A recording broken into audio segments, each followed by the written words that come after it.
Let me start by saying that Utah is an interesting and odd place to live. As you can guess, the LDS population is the majority and its influence is unavoidable. But it's also shockingly a place plagued by human trafficking.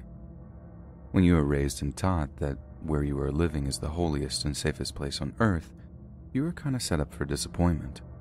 When your parents, family, friends, neighbors, and pretty much everyone you know is Mormon, you feel a false sense of security. You feel immune to those horrible stories you see on the news or shared online. I was 17 at this time in my life. I had recently broken up with an incredibly abusive boyfriend, my first boyfriend. I won't go into details, but he had intimately abused me, which, if you know anything about LDS culture, you're considered chewed gum and given the cold shoulder. My parents, of course, knew and had facilitated the breakup, but they were not aware of just how broken and vulnerable this experience made me. I felt used and awkward, and like I now had nothing to offer my future husband in regards to my purity. It was a very terrible time for me. I come from a rather large family with 5 other siblings. This kind of thing is normal in Utah, the go forth and populate the earth kind of stuff. So when one of my older brothers announced that he and his girlfriend got engaged, we were elated and so happy for him, but also concerned about how we were going to afford a wedding when we could barely afford to pay for gas and meals. At that point, my father was unemployed, working a few freelance jobs here and there to make ends meet, and my mother was a housewife taking care of us 6 kids. We didn't exactly have a dependable source of income. Now I love my older brother dearly. He had recently returned from serving a religious mission for 2 years, and just having him around again was so nice. We bonded over playing video games together all while growing up. Our dad owned a video game store way back then, but had to close shop, and we got to keep his excess inventory consisting of SNES games and whatnot, but it's a story for another time. I didn't really fight with my other siblings, but he and I got along better than most, and I really valued that friendship. So when it came to light that we were struggling to finance this most special event for him and his fiancée, I felt the need to pitch in somehow. I'd never had a job before. I was still in my junior year of high school and was barely passing as it was, but I thought that my brother's wedding was more important than good grades. I began my search with local restaurants and grocery stores, but they already had a surplus of graduated kids working and weren't looking for any more help. Okay, I thought. I've done this the old-fashioned way and came up with nothing. Maybe I should try looking online. We'd only recently gotten internet at our house in 2010, so I was quite behind on the internet street smarts and safety. God, I wish I had asked my siblings for help or something. It would have saved me from what shortly happened after I took my search to the web. I had heard of a site called Craigslist and had considered it to be some kind of bulletin board for the internet.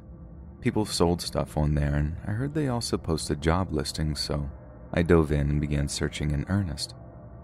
All the listings seemed way out of my league, requirements way above my pay grade as a 17-year-old. I just needed something simple for a few months to help save up enough money for my brother's wedding.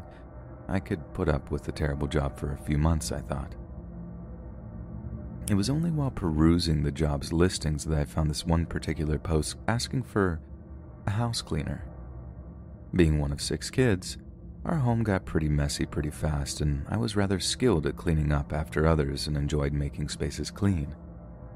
The listing seemed simple enough, though the language had created a small twinge of discomfort in my gut. House cleaner wanted. Need someone to keep my home, workspace tidy. Will be very nicely compensated, especially if you're easy on the eyes. Does that mean they'd pay me more if I was kind of cute? It was weird, but I didn't pay much thought to it. Being a sheltered Mormon girl at 17, I didn't have any exposure to these kinds of things. I thought that it wouldn't hurt to reach out and ask about the position. I would probably be rejected anyway for lack of experience, but to my surprise, the lister replied back rather quickly. They were polite and proper as we talked over the Craigslist messaging system. Now I should mention that I didn't have a phone at this time, but I did have an old hand-me-down Nintendo DS that could connect to the internet, which was how I was communicating with this person. So sad, I know, but I worked with what I had. After exchanging a few messages, the odd feeling in my gut grew more and more. The lister had introduced himself as a 60-something-year-old man, divorced, small business owner, and currently working out of his lavish condo which he lived alone in. That wasn't odd, but he began asking me what I looked like. I wasn't a bombshell or anything. I had rather long legs and stood at 5'7", a little underweight at 105 pounds, reddish hair, rather flat-chested, tomboyish look. He seemed pleased with these small descriptions, but he became intensely interested when I mentioned being 17. It was like a switch went off and all the politeness went out the window. The questions became more invasive. Had I been with a man before? What kind of panties did I wear? Did I like older men? I was overwhelmed. Talking about these kinds of things was against everything I had been raised with, not to mention talking about it with some random old guy I've never met. It was gross. As much as I was considering just not messaging back and blocking him, a small part of me just kind of gave in. My ex had used me. I wasn't pure anymore. I felt ugly, uninvolved, and like no one would ever take an interest in me. God, this hurts to think about. Ever since my breakup had become public knowledge and my dirty laundry had been hung to dry, my mental health had spiraled.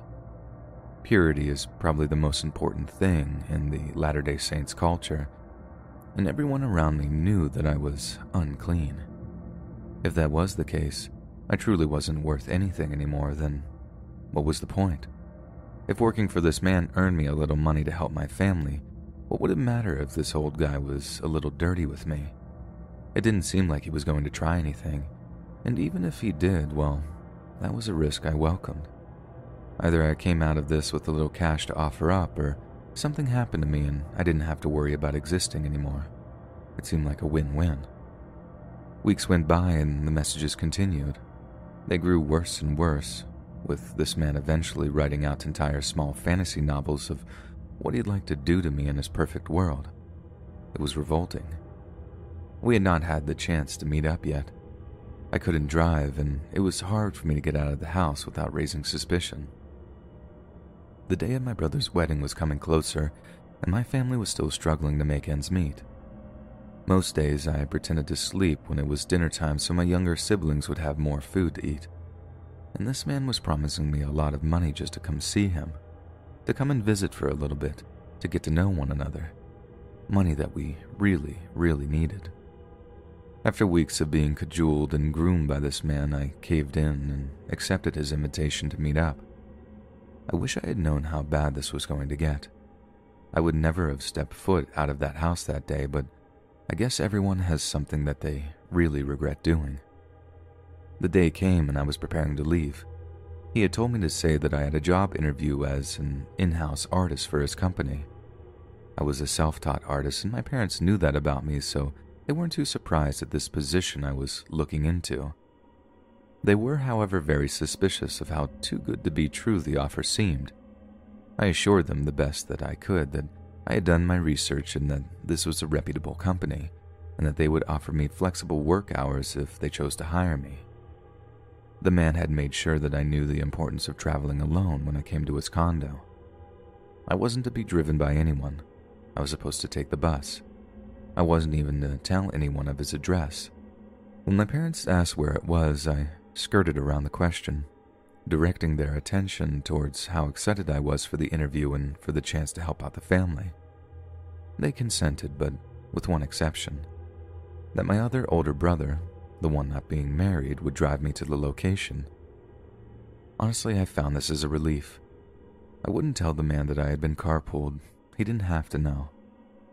And I wouldn't have to endure the awful public transport that is the UTA system. I patted down my black formals I had donned and went to tell my brother I was ready. He begrudgingly set down his Xbox controller and we got into his rundown car and set off. The entire ride there I was on the verge of puking.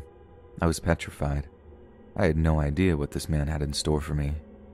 He said he would just talk, but was that really all that was going to happen? He'd pay me to chat with him for a bit and then we call it a day. I desperately hoped that was the case. I was fine if something was going to happen to me, but the fear in my stomach was becoming unbearable. It was like I knew that something wrong was about to happen. My self-destructive attitude was giving way to a newfound thought.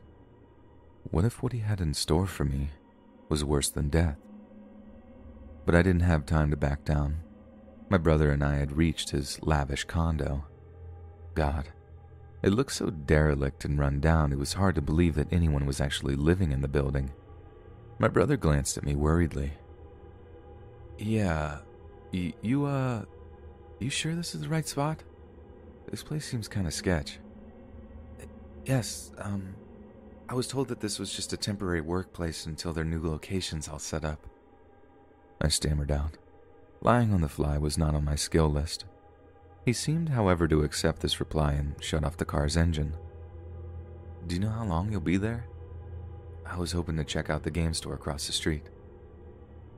I actually didn't know how long the man had wanted to talk. Would it be more than a half hour? Probably not. Maybe come back in 45. I heard it's a pretty thorough interview process, and I'll come out and wait if you're not here when it's over. He nodded at this and watched as I exited the car and approached the awful building. I was surprised he couldn't see how badly I was trembling. The area around the condo was rank with the smell of old cigarette butts and evaporating beer. My shaking got worse as I approached the back of the condo, going to the entrance he told me to use when I arrived. I hesitantly stood in front of his door, thinking, would it be rude of me to say that something had come up, to request that maybe we could try this another day? But I chastised myself. No, your family needs this money badly. Your brother deserves a lovely wedding and your siblings need to eat. But what would my family do if they found out where the money had come from? It would break their hearts. They'd be devastated. Then I guess that I'd have to make sure that they never knew about any of this, and this would be my burden alone to bear. I knocked on the door, so timidly that I meekly hoped that maybe he wouldn't hear and I could just walk away. But I think that he must have been anxiously awaiting me because the door swiftly opened and I came face to face with my horror.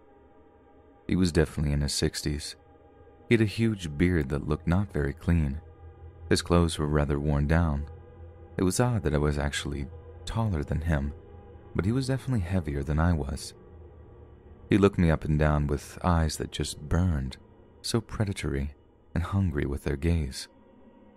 Did you follow my instructions? He asked quietly, looking around me for any sign of other people.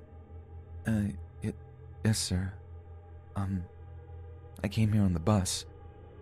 I'm ready for my interview. I smiled shyly, not able to meet his eyes, his horrible, horrible yellow eyes. Good girl. Come on in. He waved me inside, resting his arm on the small of my back as he closed the door behind me. My entire body shivered in revulsion. His home was not as he had described at all. I could see traces of his home business scattered about, and bits of nerd paraphernalia here and there. Maybe he really did just need a house cleaner and I was worrying over nothing. The hand on my back pressed me to his body, and I had to hold my breath as his stale breath washed over me with each hungry pant. Ugh. It was very bad old man breath. Well, aren't you going to kiss me? What? He must have seen the nervous look in my eyes because he didn't give me room to react or say anything. He pressed my lips to his, and I just about died right then and there. I was kissing this disgusting old man, and I was alone, all alone. I pressed my shaking hands against his chest until he stopped assaulting my mouth. I timidly showed him the folder I had brought of my art, on the off chance that he really was considering hiring me for his business. He kind of huffed at me and ran his hands over me while taking the folder from my hands. Your art is actually quite lovely. I think you show promise. If you're a good girl, I'll hire you on and you can work for me, on top of the housekeeping business. He stepped away towards what must have been his kitchen area, though it was incredibly tiny. It's scorching outside. You must be thirsty. Here, have a bottle of water." He withdrew his hand from the fridge holding a water bottle, the really cheap kind with those tiny, inefficient caps. I shakily accepted the bottle, but just held it politely. "I'm actually not that thirsty, thank you, though," I stammered. He stared at me firmly before unscrewing the cap and pressing the bottle to my face. "Drink the water. Don't refuse a kind gesture, little lady." I once again took the water, but by this point I was getting really afraid. Why was he so insistent on me drinking his water? I really wasn't thirsty, but he was starting to look angrier the longer I delayed taking a sip. I tipped the bottle up and allowed some to slip into my mouth and pretend to swallow. Good. Try and finish the bottle, sweetie," he murmured. He briefly looked away, and I took the chance to let the water fall from my mouth silently back into the bottle. It had a really odd odor and taste, and I wasn't about to drink more of it if I could help it. He turned back to face me, and I got chills from the look he gave me. I never felt this naked and uncomfortable while being fully clothed before. He approached me once more and ran a scratchy finger across my cheek. "I'm going to get the upstairs cameras ready for us, sweetheart. We're going to have a little fun first, and then I'm going to take some photos of you. You're so cute. You should consider being a model." He turned around and began making his way upstairs, calling down, "Make sure you finish that water. Can't have you getting dehydrated now, can we?" I was frozen stiff to the spot. Fun? Photos? We hadn't discussed that. My head was spinning. His upstairs wasn't that far away. It really was a small condo. Whatever I did, he could hear. This is more than I bargained for. This felt wrong. Really wrong. My inner voice was screaming at me to leave, that this place was very dangerous and that I needed to get out of there, now. I frantically set down the bottle and waited until I saw him go deeper into his room, and I swiftly opened his front door and just ran. I was sure he heard me, but I didn't care. I ran around the side of the building and saw my brother sitting in his car. In reality, he hadn't left. He had a bad feeling about the situation and had decided to stick around to make sure that I was okay, and thank God for him. He saw me speeding over to his car and quickly turned on the ignition while I swung the door open and clambered inside as fast as possible. He peeled out of there as fast as he could, all while demanding to tell him what had happened. I couldn't speak. I opened my mouth, but no words came out. The entire car ride home, I was in the fetal position, trembling in the passenger seat, tears streaming silently down my face. My brother gave up, demanding that I tell him what happened. He calmed his voice and just asked if I was okay. I nodded, letting him know that I was all right, but I begged him not to tell anyone of this. I said that I had gotten weird vibes about the place and just left mid-interview, but that was it. He nodded slowly and surely knowing that there was much more to the story than I was telling him, but he left it at that. He waited until I was ready to go inside our house, where I put on a sad smile and told my parents that the interview hadn't worked out and that I wasn't hired. They gave me a pat on the back and told me that it was okay, that it was better for me to focus on school rather than getting a job. It felt so surreal to be back home and to be safe. I hopped in the shower and scrubbed my body furiously. I couldn't wash away the spots where he had touched me. They felt permanently soiled. I cried in the shower. After putting on my sleeping clothes, I shakily opened my DS and saw so many messages from the man. He was at first worried, asking if I was okay, as if something wrong had happened. Then he just got angry, demanding why I left, telling me that he wasn't going to pay me for such a short visit, demanding that I come back and that I apologize to him. I blocked him immediately and tried to get some rest, not that it would come for a long time. After a few months, I went to the police to report him, only to learn that he was known and convicted for stuff like this before, with counts of suspected human trafficking in regards to some missing female associates of his. He was never jailed, though. Even my accounts of him and me being a minor were moot because I had no physical evidence to show of it. I had blocked and deleted everything he had ever sent me. It sucked. Nothing would happen concerning him for a few years. I became more sure of myself, realized I was by and left the LDS church of my own accord, and was generally in a much better mental place. That was until I was attending the Salt Lake City Comic-Con with my fiancé and now husband. I dressed up as Diva from Overwatch and was having a great time walking around and buying other artists' merch, until I walked past a particular stall. For anonymity's sake, I won't say its name or what it was selling, but all it took was one look at who was running the booth and my knees began trembling. It was him. The man who had taken advantage of my vulnerability years ago was there selling his products without a care in the world. He looked over my direction, but apparently didn't recognize me amongst my costume and makeup. My fiancé immediately noticed my distress and took me out of the convention center. We sadly haven't attended since, and I don't think we will again until we can be sure that this guy isn't peddling his terrible wares to people there anymore. So to the young ones out there who have been abused in any way, you are more than your abuse. What happened to you doesn't represent who you are. Don't allow yourself to not care. Life is too precious to not care. And to the man who ruined my adolescence, I hope you find yourself in jail, enjoying the brunt end of what you've done to me and other girls.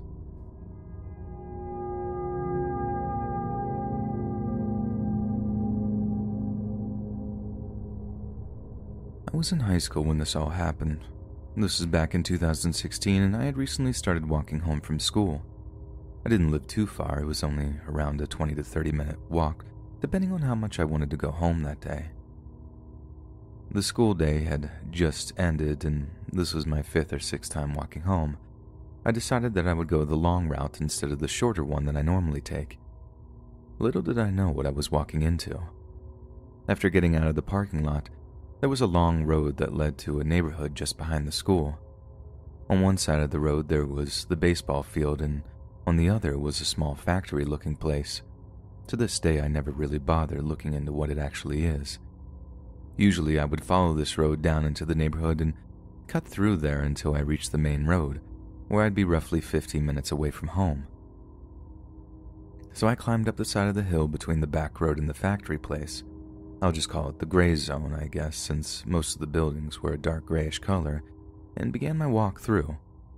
There were multiple buildings on each side of the path that I was walking on. Some were bigger than others, but most were roughly around the same height, not that it matters. Anyways, I had headphones on because it's what I usually did when I walked home. Only this time, since the only cars that would pose a threat, if any, would come from where I can see them, so instead of having one side, I had both sides of my head covered with music blaring loud enough to drown out any noise surrounding me. It was a joyful walk for the most part. I kept swapping between staring at the sky and the trees behind some of the smaller-sized buildings. It was the middle of spring and I lived in Michigan, so I appreciate the small breeze and greenery when it finally rolls around. I had walked past one of the buildings, but it seemed off compared to the rest of them. This one had no windows, and the outside of it was worn down, like someone had been chipping away at it for a while with a chisel. I brushed it off like it was nothing and continued on walking. However, during the time that it took for the current song to swap to the next, I heard an extremely loud scream. I took my headphones out and let them rest around my neck. I stood confused for a few seconds, wondering if I was imagining things or if it was part of the song. After those few seconds, another scream filled my ears, only much louder than the one before. Now, if you've ever heard something like this when you're walking somewhere, I advise you to stop what you're doing, find out where you're at, and just call 911 to report it. Being the curious person I was, and given that I didn't have much to do that day, I decided to check it out and see if everything was okay. The screams sounded almost staged, but I couldn't be sure without checking it out for myself. I walked up to the building so I could look through the holes in the door. It looked old and had a fair bit of rust around it, so it was an average peephole, but More of a rusted away, you need to replace the door kind of hole. I looked inside, and what I saw made my stomach turn faster than I ever thought it could. Inside was a man. He was wearing all black clothing and a mask that you could probably have bought at a party store if I had to guess. There was also a woman who was on the floor. She had bruises and bloodstains on her shirt. The man was holding a hammer that had blood covering the tip. From what I could guess, he had just hit her with it because there was no way this would have been staged for the luck that a random stranger would happen to come by and hear it. The man raised his hammer and hit her in the back of the head with it. She fell over and began twitching, almost like she was having a seizure. I don't know why, but I had the sudden urge to throw up. I guess seeing these kinds of things are much different than it would be in TV or a movie. I backed away from the door and hurled. Only nothing came out because I hadn't eaten much that day. A few seconds after that, I heard the sound of the man's shoes practically stomping on the floor inside the building, and they were getting closer. I gathered my composure quickly and started to pull out my phone when the door swung open and the man stepped out. I pretended that I had been recording the entire thing to hopefully scare the guy into letting me live if I told him I wouldn't tell anyone if he let me go. Thank God it worked, and he just started to back away inside the building. However, he proceeded to slam the door shut after a few minutes, even though that whole standoff felt like an eternity, staring at each other without muttering a single word. My heart was beating so fast that I was beginning to get distracted by it, as well as the fear that this could be my last moment if he decided to try something. After he slammed the door and went back inside, I just took off running, immediately dialing 911. They stayed on the line with me until I got far enough away to feel safe telling them my location. A couple cop cars showed up roughly 6 to 7 minutes later, and I pointed them to the building that I had found the man in. There were 4 of them, all armed and ready to shoot someone if they needed to. When they came back, nobody else was with them. The man had took off during that short amount of time, and must have taken that woman's body with him. They did find some hair and blood on the floor, but other than that, it was as if those 2 were never there to begin with. The police never found the guy, and I never saw any reports or articles about a missing woman or murdered woman. After that day, I never walked home again. I always either rode the bus or had one of my parents pick me up. About a half year after that, I eventually transferred to an alternative high school that was much further away from the gray zone than my old school. I was 16 at the time, and now I'm currently 20, going on 21 in August, and that moment has been with me ever since. I've always been skeptical about my situations around me, but after that, I was never the same again.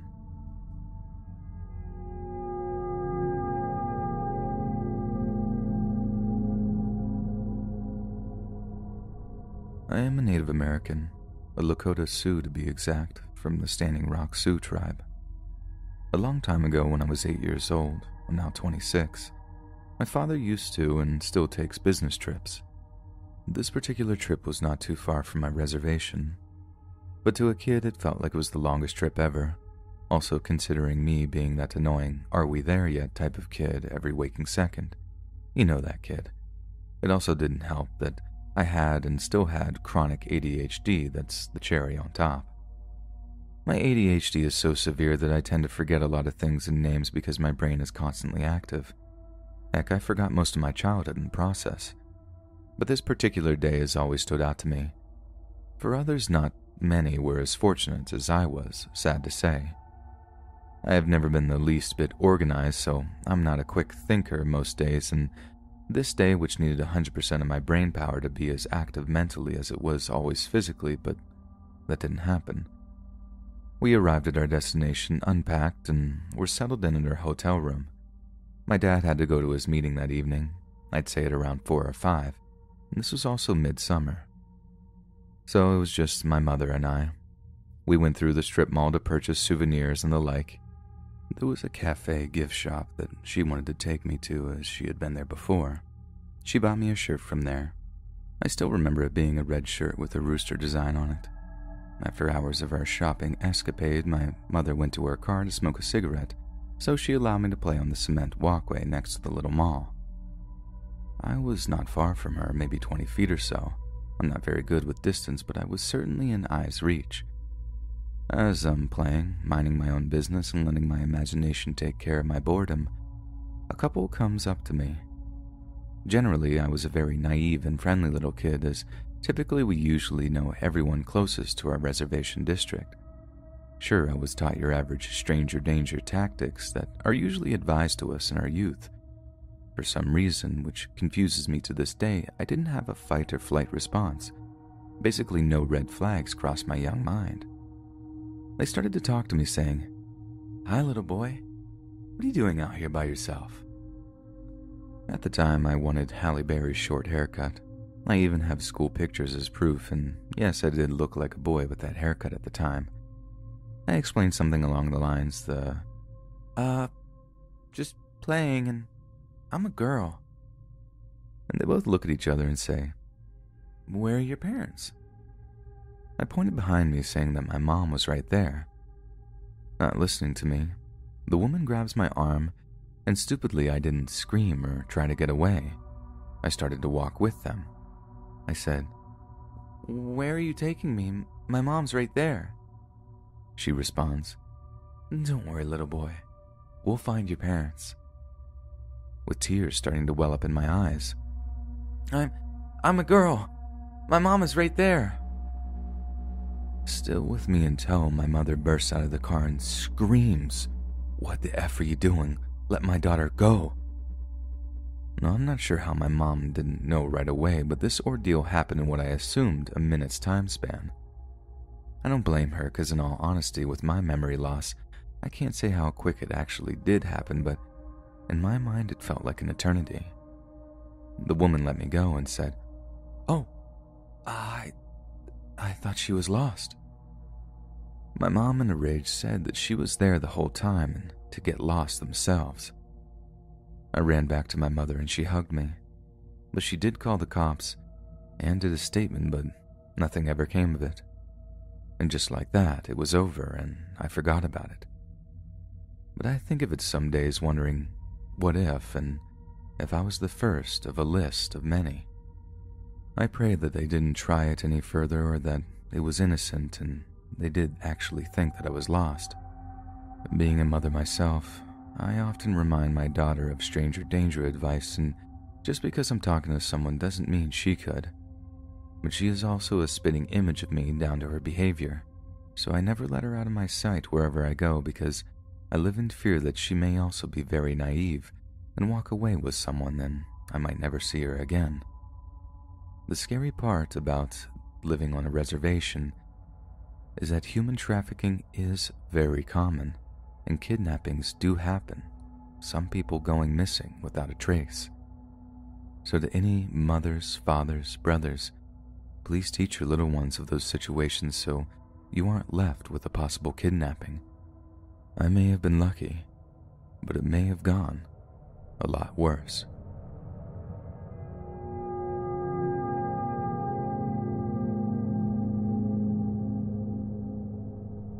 For context, I live in the UK and it's currently 21:40, and this happened about 15 minutes ago. I had just gone to the shop, which is around a mile walk, as this is the only shop that would sell me energy drinks. To cut this walk short, I decided to cut through the park, which is fairly large and contains football or soccer fields as well as this thick portion of woodlands. The walk there went fine, however, the walk back is where things really hit the fan. So bear in mind it's relatively late, so this pitch-black dark park is near deserted, bar from a group of lads I can see off in the distance, illuminated only by the light of their cigarettes. They're standing about 50 feet away, and I notice them staring at me, and I can immediately sense that they are out to do me harm.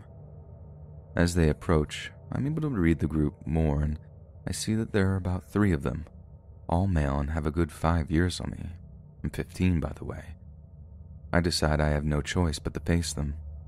They come within 10 feet of me, and the big guy, obviously the leader or whatever, demands I hand over my phone and wallet. I refused, simply because I had no clue what to say. He then goes on to produce a knife and repeats those words. Hand them over. This is when fight or flight kicked in and my body chose flight. I kicked the guy in the shin as hard as I could. I ran, and his 2 goons or whatever were giving chase. I sprinted as hard as my legs would carry me, and I managed to lose them in the trees, where I hid out for a solid 5 minutes before cautiously walking home. The scariest part was that as I was walking back, I saw one of the guys walking on my road and he was looking in my direction.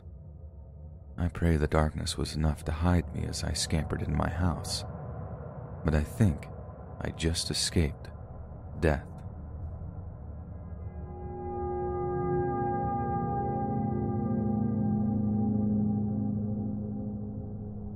I drive a newspaper route every night, 365, even Christmas. It's a pretty awesome gig, actually. I start at 1 a.m. and ends around 5 a.m. daily.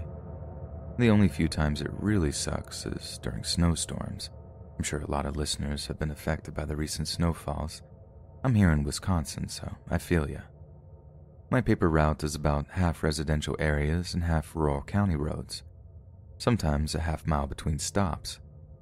It's dark, and obviously I've seen some things that have creeped me out, but this time was different. The snowstorm was hitting pretty hard overnight, so that country half of my route was going to have to wait until the plows came out. I returned to finish my work after the roads were plowed. Now, a quick side note, I'm used to working in the dark. When I come across someone outside, 9 times out of 10, they're drunk or drunken up to no good.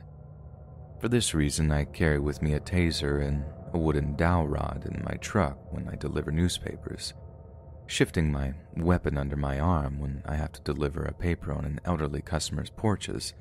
It makes me feel better, but back to the story. It's 11:20 a.m. in broad daylight. Sun is blaring and blinding. Tons of folks are outside moving snow out of their driveways. I make my way out of town to half of my route I needed to finish. I pull up to a customer's home that I have delivered to daily for about 2.5 years, never one complaint. As I'm putting the newspaper in the paper box, I look up to see an old man standing in the service door of this garage with the overhead door shut. I holler over to him. "Morning. Want me to run your paper to you?" I didn't want him to fall, and for context, I'm a 30-year-old female, 5'3", so in my mind I was trying to help this man out so he didn't have to walk through all the snow that had fallen on his unplowed driveway. He smiled and nodded. As I jog down his driveway, I then again speak. "Some storm, huh? Here's your paper." And I smile warmly. This man then takes 2 steps backwards into his dark garage and says, "Come in here," and smiles. I laugh nervously. "Oh, no thank you. I have your paper for you, though." Still advancing my hand out holding his newspaper. "Step in here. I have something to show you," he utters. It was at this moment I realized the fresh snow has swallowed up all sound around me. I was alone with this man, standing next to his dark garage with neither of my weapons. Why would I bring them? It was an old man in the morning, and my mind begins to race. I'm sure he's about to lunge and pull me into his garage. I take a step back as he takes a step towards me. He says, "What is your name?" Trying to remain polite, I respond, "Katie." "Katie what?" "Pretty girl," he says as he smiles creepily. Katie, your paper girl," I say as I looked around at my surroundings, keeping my guard up on the man and still holding the paper. Trees and fields. One neighbor about a football field away. He states one last time, "I need to show you something. Step in here." My body screamed for me to bolt. I say, "No, I'm already late. Have a good day." I toss the paper and run up the driveway. I made it to my truck. He was still standing at the door, just looking at me. I began breathing heavily and sort of freaked out at the thought of what he wanted to show me. The whole ordeal lasted about 2 minutes, and I deliver to his house nightly still. I pull up very slowly and rubberneck all around before opening my door to deliver his paper, and nothing since. I can't be sure, but I could have sworn that as I was running away, I heard him whisper, "Darn."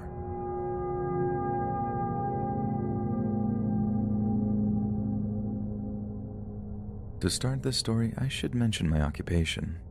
I'm a 30-year-old female journeyman electrician. I often work alone and in people's homes, so needless to say, I often find myself in rather interesting situations. Being a rather small woman, as I'm only 5'2" and maybe 125 pounds, I am very aware of my limitations when it comes to physically dangerous situations, especially when it would apply as a target of just about any male. I served in the military, so I have a rudimentary knowledge of hand-to-hand combat and am adept, trained, and licensed to carry certain tools of self-defense. I also have experience as a paramedic in a major city. Needless to say, I feel as prepared as someone my size and gender could possibly be for most situations. However, this situation triggered a visceral response, so I thought I would share my experience with who I refer to as the man with mannequin legs. In the interest of privacy and simplicity, I will refer to him simply as John Doe. It's a Friday, approximately a year ago. The time was 1930 or 7:30 p.m. for those of you not using a 24 time clock. I received a dispatch to an apartment complex several towns over. The dispatch was for a loss of power to a condo unit in one of the older lower-income buildings. There are certain home and buildings I go into which automatically trigger a certain amount of caution. Upon seeing the building, I had a gut feeling already that I would proceed with an air of caution. I immediately texted both my office manager, my boyfriend, and my mother my GPS location with a message saying, "This is where I am. His name is John Doe. This is his address and unit number.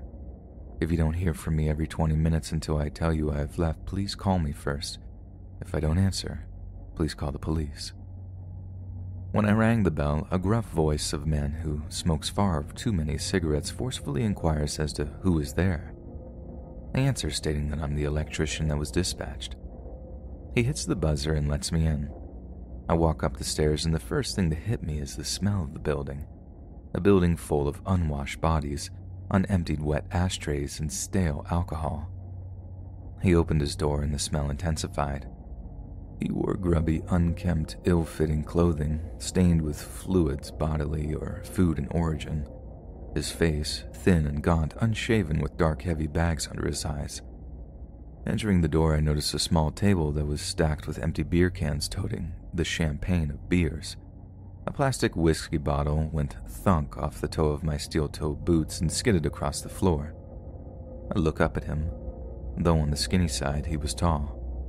I asked him for details regarding the loss of power, and he explained that some things work while others don't. I won't bore you with the details, but in the end, I had to see the panel. He leads me to his bedroom as I pick my way across a sea of discarded items. We pass the kitchen, the sink stacked high with plates, unwashed with rotting food precariously balanced atop one another, like a perverse game of Jenga. Stepping over clothing, garbage, and discarded alcohol containers, burn marks in the carpet from someone nodding out and dropping a lit cigarette. I enter his bedroom. A mattress with a tattered blanket and no sheets or pillows sits in the center.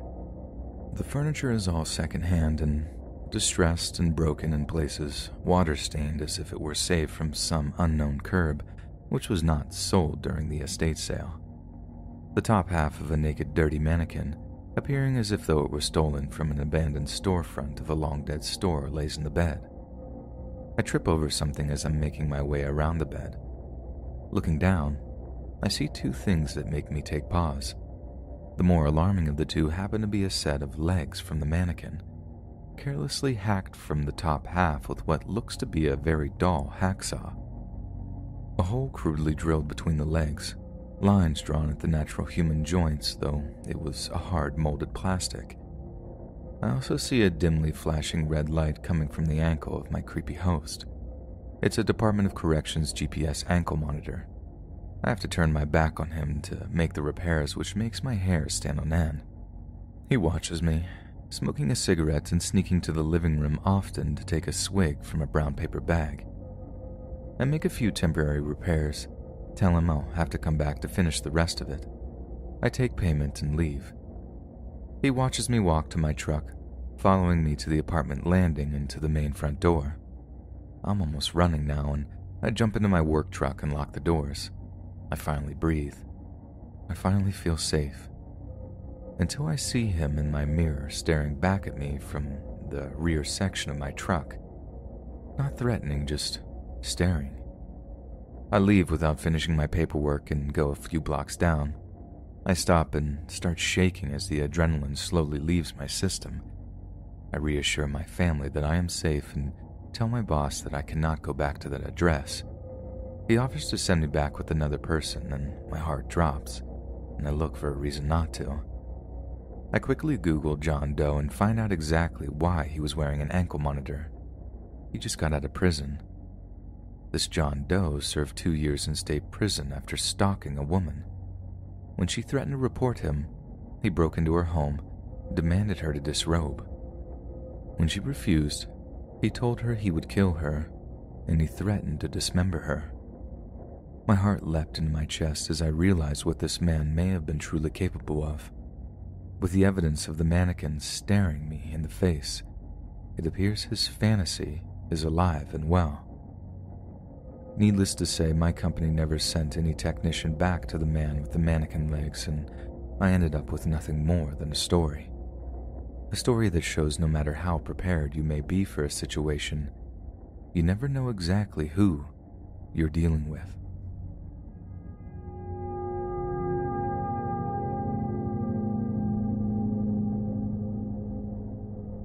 All my life, and even now, I have experienced everything from creeps, pure bad luck, paranormal, and the downright unexplained. I will most definitely be sharing all of these stories. But today, I will be talking about my late grandmother. To preface this, I'm a 29-year-old female. It was the summer that I had just turned 13.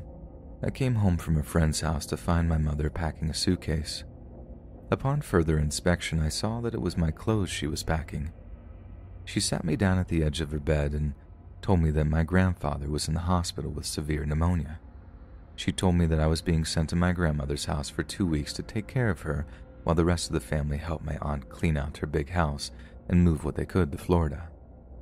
My mother would be staying with my grandfather in the hospital while my father watched my siblings. It's not that I didn't love my grandmother, but I had just turned a teen and all I wanted was to play video games and go to the beach for the summer. So I was already dreading having to spend 24/7 taking care of my grandmother in an incredibly hot, stifling house because she hated the sound the air conditioner made. She was also in the early stages of dementia. Now, I had heard horror stories that involved my grandmother and honestly thought that they were either hearsay or my aunts and uncles were exaggerating. So here I was alone with my grandmother in a tiny apartment, with walls as thin as paper and the hot summer heat refusing to have mercy for 2 weeks. My grandmother was not sweet by any means. She was as mean as they came. Whatever food I made her, she would throw at me and say I was as useless as my mother, or she would actually mistaken me for my mother and proceed to hit me or throw the closest thing near her at me. And what's worse, she only spoke Spanish. Now I could understand Spanish better than I could speak it, a small detail I figured I'd mention. I'm telling you this so you can understand what kind of person she was and always has been. I had to sleep on the couch that was pushed up against the wall next to her room. You'll understand why I'd mention this in a moment. A few nights into taking care of her, it was 1 a.m. and I was on the couch trying to fall asleep, but it was just too hot. My grandmother liked to fall asleep watching novelas. That's Spanish dramas for those that don't understand what it is. The TV was on low, but I could hear my grandmother whispering in a language that wasn't Spanish. I honestly couldn't make out what it was. It just sounded like slurred whispers if I had to describe it. She started knocking on the wall in processions of 3. I got up and went to her room. I softly opened her door to see her sitting upright staring at a specific corner of the room. She paid no attention to the fact that I had just entered the room. "Abuela? Did you need something?" I called out to her. She slowly rotated her body towards me, but never taking her eyes off the corner of the room. "Leave me alone," her raspy, whispered voice enunciated. I looked to the corner of the room she stared at and saw absolutely nothing. I shrugged, backed out of her room, and slowly closed the door. Not once did she look at me. Throughout the next day, my grandmother was oddly quiet, docile even. She ate the food I made her, didn't fuss when I moved her to the wheelchair to change her bedpan, and even let me brush her weak, brittle hair. I pushed her in her wheelchair to the bathroom to bathe her. Normally, when I would help her in the bath, she would hit and slap me, telling me I was as useless as I looked. But today, nothing.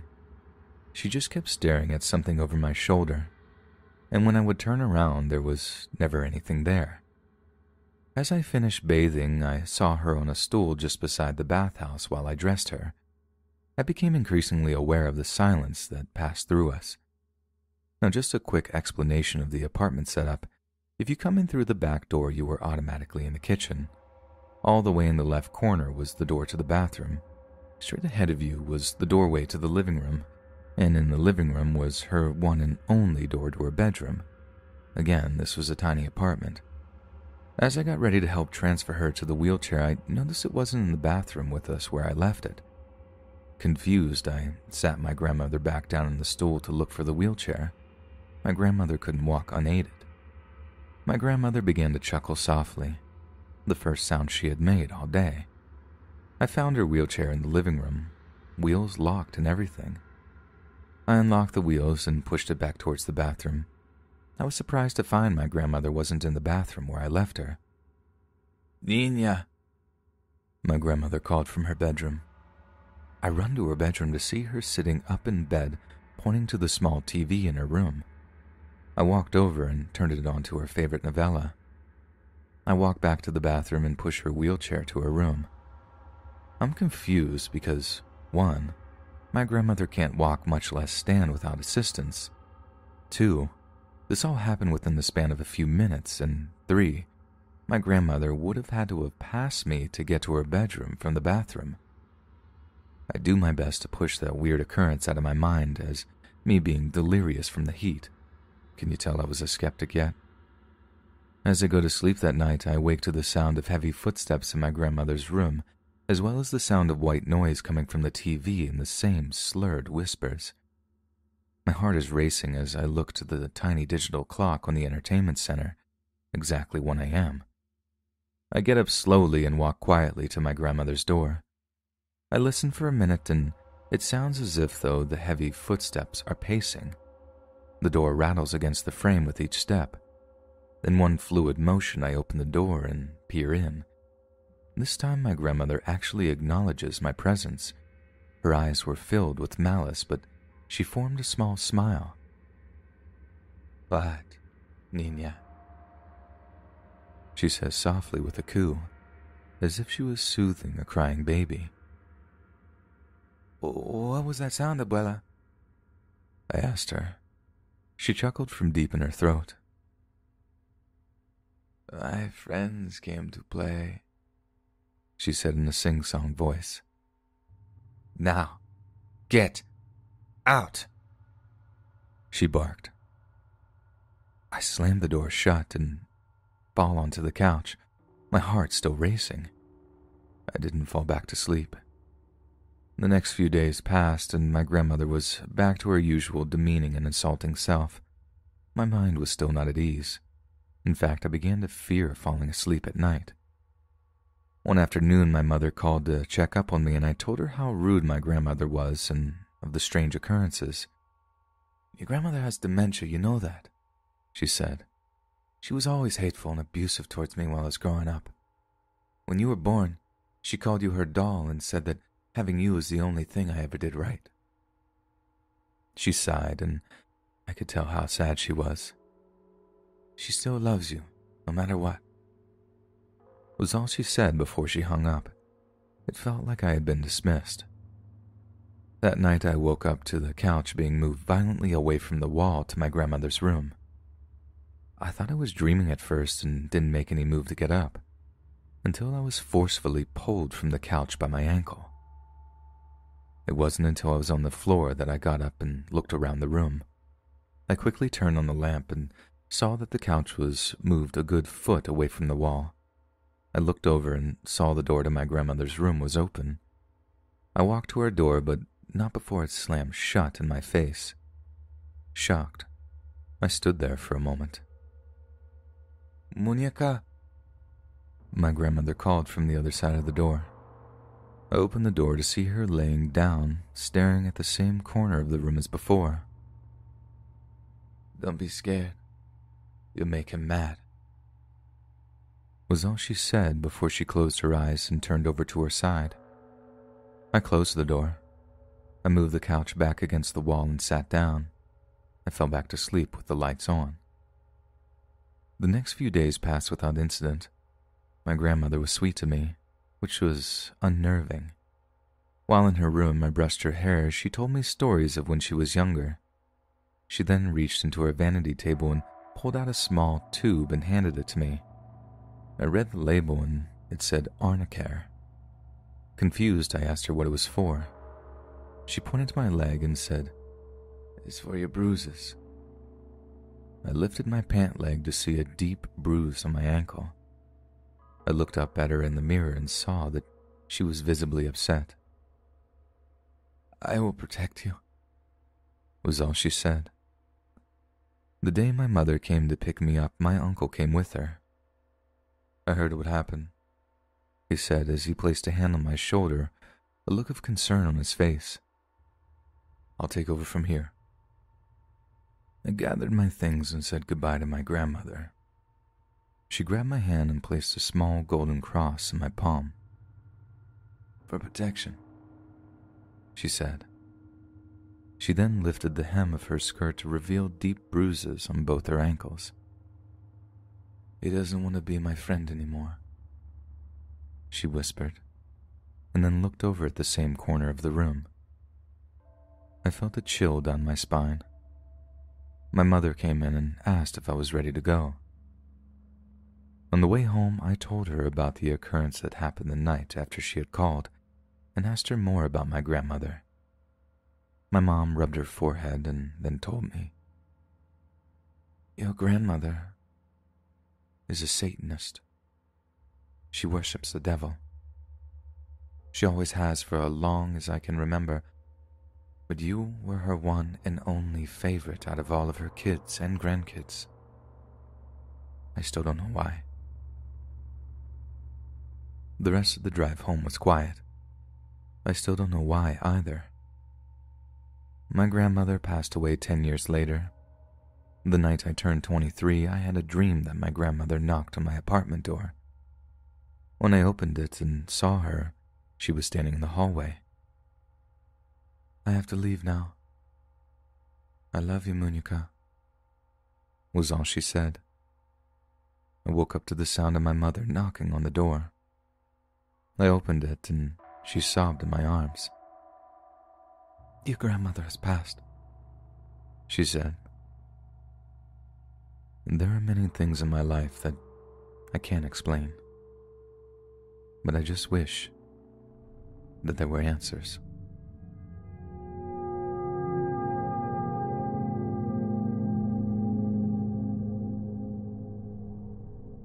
This happened about 10 years ago.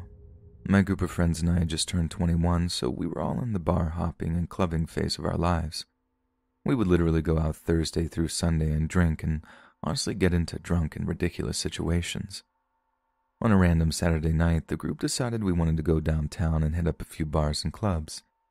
This was the time before Uber and Lyft, so, like idiots, we jumped in any available car and drove ourselves there. We all parked in an underground parking garage about 2 blocks away from the strip with all the bars. We had a group of about 15 people, half guys and girls. Being 21 and broke, we had a bottle of liquor in the car and we all pre-gamed to save money. We all got into the club and After about an hour, the girls in the group wanted to go back to the car and drink from the bottle a little more. They asked me to go with them since usually a group of 5 girls walking downtown would attract a lot of creeps and weirdos. I was the only guy that decided to walk the girls back to the car. I live in a pretty big city, and usually you can avoid any bad situations if you knew where you were going. The one bad thing I always hated about going downtown is that every group of people who you usually don't see or run into always goes downtown to party. We finally go to the car with surprisingly no random hassle or annoying drunk persons bothering us on the way. We headed underground to where we parked. When we got to the car, all 5 of the girls jumped into the car, and I ended up the odd person out because there was no more room for me to sit. I decided I was just going to stand outside and smoke a cigarette while the girls drank. They started blasting music and taking swigs of the bottle with the doors closed. While I was standing outside minding my business, I hear someone say, "Sup, homie? Where you from?" And if you know anything about street gangs, it doesn't mean they're asking about you and what city you live in, but what gang you're in. When I finally looked up, my heart dropped. There were 5 Hispanic gangbangers walking towards me. I grew up around different gangs, so I immediately can tell that they were part of the Norteño street gang by all the red that they were wearing. They all had a bottle of beer with them, and I could tell that they were intoxicated. When the guy who was the obvious leader of the group got closer to me, he asked if I was a member of the Crips street gang. It took me a second to realize why he asked me this. I looked down and realized I was wearing all blue, literally a blue hat, blue flannel, and blue shoes. I was just trying to match my clothes, and my stupid self didn't realize I dressed myself like a gang member. At this point, I was panicking inside. The bangers had surrounded me, and all the girls I was with were all in the car drinking. Even if they did notice what was going on, a part of me really didn't want the girls to come out of the car because of what might possibly happen to them. I was just praying the girls were seeing what was going on and someone was calling for help on their phone. I put my hands up and was trying to defuse the situation and tell them that I wasn't a gangbanger and I didn't want any problems. It did not work. The group was so drunk and I could see in their eyes that they wanted to hurt me. The leader again asked me, "Are you a Crip?" And I just kept saying no, and without even listening to my answer, he responds with, "Crips with my homie in a wheelchair last month." And I just kept saying, I'm sorry to hear that, but honestly, I'm not a gangbanger." After a few seconds, he looks me up and down, and he pulls a screwdriver out of his back pocket. When he did this, the rest of the gang did the same thing. I was now surrounded by a group of gangbangers with sharp screwdrivers all by myself. I literally thought to myself, this is how I'm going to die. At that moment, my best friend, who was one of the girls in the car, hops out and screams, "Please don't hurt him, he's my brother." She was half El Salvadoran, and she spoke fluent Spanish. She was speaking in Spanish, trying to beg them not to stab me and convince them that I wasn't a gang member. This goes on for about a minute with them not saying anything, just staring at me and my friend, begging them. At that very moment, I hear and see the sirens of a police car pulling into the garage. The gang members saw this and all ran away to get away from the police as fast as they could. Luckily for me, the girls in the car had seen what was going on the whole time and were calling the police while I was being surrounded. My friend jumped out of the car to buy some time for me when she noticed they pulled out the screwdrivers. After everything calmed down, I wasn't in the partying mood and just wanted to go home. My best friend had saved my life with her smart thinking, and I will always be forever grateful for her. I kept telling her she was my guardian angel, and she would just always smile. Unfortunately, a few years later, during a camping trip with everyone, my best friend who saved my life ended up passing away in a car accident on the way to the campsite. I miss her, and honestly, I still feel her presence sometimes when I go into situations that can end bad for me.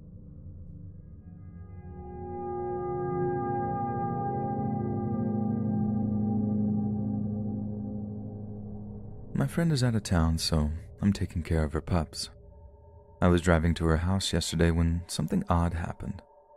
I went the back way, which I almost never take going to her house, only coming from it.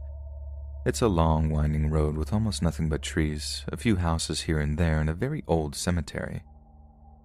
Now, usually when I drive through or pass by a cemetery, I mute my music. It just feels disrespectful not to. Since I don't usually take this road in this direction, I didn't realize I was already passing the cemetery. Suddenly, I was hit with this feeling of absolute dread, almost as if I could sense something terrible was about to happen. Like when someone tells you, "We need to talk," and you know it's something bad. Only this feeling overwhelmed me. I felt it deep in my chest, just pure despair.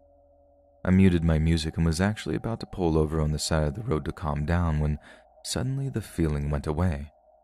Just as soon as it had come, it went. I felt perfectly fine, besides a little confused. Not sure what else to do, I kept driving with my music still muted. As I drove, I saw a family gathered for a burial right on the edge of the cemetery. After I took care of my friend's dogs, I drove past the cemetery again, my music muted, of course. I didn't get any strange feeling this time. Later at work, I told a couple of coworkers what happened. One of them joked that it might have been a spirit telling me to mute my music as to not disturb the mourning family at the burial. I laughed her off, but in all honesty, I can't help but wonder if she was right. I have to drive past that cemetery again today, and anytime I visit my friend, I'll always make sure to have my music muted.